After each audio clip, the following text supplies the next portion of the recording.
Si vous êtes élu, quels seront les sens de votre action? Le rôle de la CME est actuellement essentiellement centré sur la qualité et la sécurité des soins. Ne pas le dire haut, c'est mentir les collègues et en tout cas mentir les professionnels du CHRSO. Et en tout cas, viser autre chose que la qualité et la sécurité des soins serait sortir des principes énoncés par la loi Hôpital, Patient, Santé, Territoire. Cela passe naturellement par les hommes, les infrastructures et les organisations. D'abord des hommes. Il y a une double action à mener. Vers l'extérieur, en continuant et en renforçant la politique de recrutement des nouveaux médecins, je n'ai pas à ce sujet de recette miracle, de recette secrète. En tout cas, personne n'en a, ça se saurait déjà. C'est l'affaire de tous d'utiliser ces réseaux, ces connaissances, ces rencontres. C'est ici qu'il convient de souligner naturellement l'importance de l'accueil, de la formation, de l'accompagnement des jeunes internes qui finissent, lorsqu'un établissement les plaît, de revenir après leur thèse. Des domaines d'activité au sein de notre établissement sont aujourd'hui très fragiles et appellent à l'urgence. Je pense à la traumatologie, je pense au service du SSR, et à la réanimation, les soins continus, même s'il ne faut pas oublier la fragilité de la médecine, médecine interne j'entends, de la rééducation fonctionnelle ou de la pédiatrie. Vers l'intérieur, il faut redonner de la cohésion au corps médical, redonner aux médecins l'envie de travailler ensemble. Trop de divisions et de mésententes se construisent sur les non-dits. Il faut arrêter ces manœuvres qui ne pénalisent finalement que les patients. S'agissant des infrastructures, je vais passer très rapidement pour les énumérer, mais il s'agit des projets à prendre à bras le corps dès l'élection du président de la CME, si en tout cas je suis élu. C'est d'abord le projet de l'extension du pavillon 1, dont on sait que le projet initial coûteux était surdimensionné, sauf que depuis, la CME n'a jamais débattu de ce dossier pour dire ce qu'on y mettra dedans, au fin, évidemment, de bâtir un projet non normodimensionné pour parler français. La réflexion des urgences qui pourrait intégrer, via une phase transitoire de réajustement, déjà évoqué, l'extension du pavillon 1. Extension des locaux de consultation avec la libération de l'espace des bureaux médicaux actuels, niveau 2 et 3, qui doivent rejoindre le niveau 4 du pavillon 1, ce qui permettrait en outre de rapprocher, suivant le plan de modification à bâtir très vite, les soins intensifs cardiologiques et la réadaptation cardiaque de leur service de référence, c'est-à-dire la cardiologie. Il y a la création d'une unité de soins palliatifs, plutôt l'installation, puisque la création administrative est déjà faite avec l'obtention de l'autorisation depuis juillet dernier.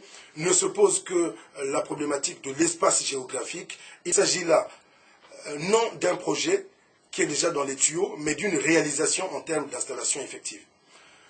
Reconstruction du pavillon arc-en-ciel, dont certaines manipulations ont été évoquées pour laisser entendre qu'il s'agissait d'un blocage de la direction actuelle. Le dernier conseil de surveillance a fait une mise au point à ce sujet. Il s'agit des contraintes écologiques, des contraintes plutôt étatiques, non en rapport avec le directeur actuel, et le projet sera très probablement dévoilé sous d'autres formes, peut-être même avec une construction extérieure à la zone actuelle du CHRSO. C'est l'achèvement sécurisé du dossier patient informatisé.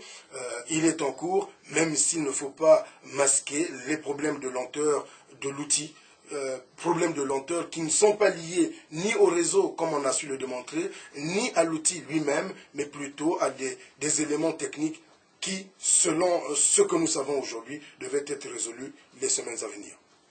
S'agissant des organisations, la politique d'orientation des patients à travers un circuit de l'admission à la sortie, à partir des urgences ou d'un accord avec les médecins libéraux, doit faire objet de schémas protocolisés et surtout appliqués par tous. Il en va de même sur les entrées d'unités spécifiques comme le bloc opératoire, dont la réorganisation, excusez-moi, doit être priorisée, des soins continus ou la réanimation.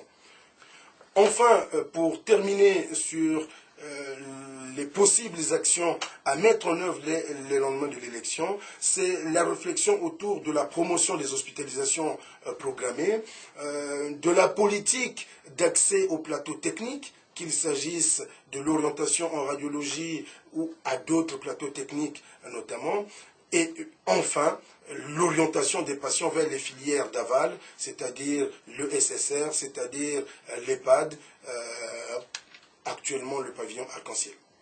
Voilà grosso modo ce que pourraient être les pistes prioritaires de l'action du président de la CME si je suis élu. Vous n'avez pas parlé de la coopération avec l'extérieur du CHRSO. Quelle sera votre position sur les coopérations avec les hôpitaux voisins ? Il ne s'agit pas d'un oubli, loin s'en faut, et ce serait même une faute grave d'un futur président de CME si je pouvais oublier de parler du CHRSO et de ses relations avec l'extérieur, en particulier la communauté médicale. Je rappelle que la problématique d'ouverture de l'hôpital vers la ville a déjà fait objet de plusieurs réflexions antérieurement. Les alcoologues très actifs à la FMC de Saint-Omer savent l'attachement que j'accorde à cette structure qui est déjà une approche très solide.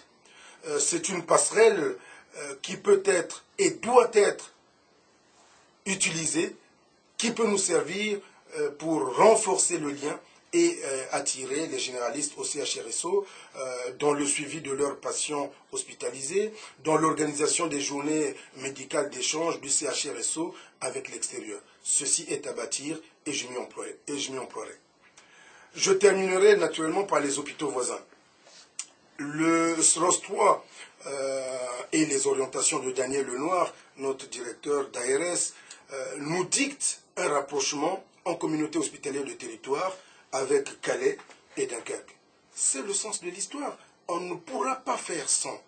Mais attention, il ne s'agit pas de se précipiter à une communauté hospitalière de territoire avide de sens.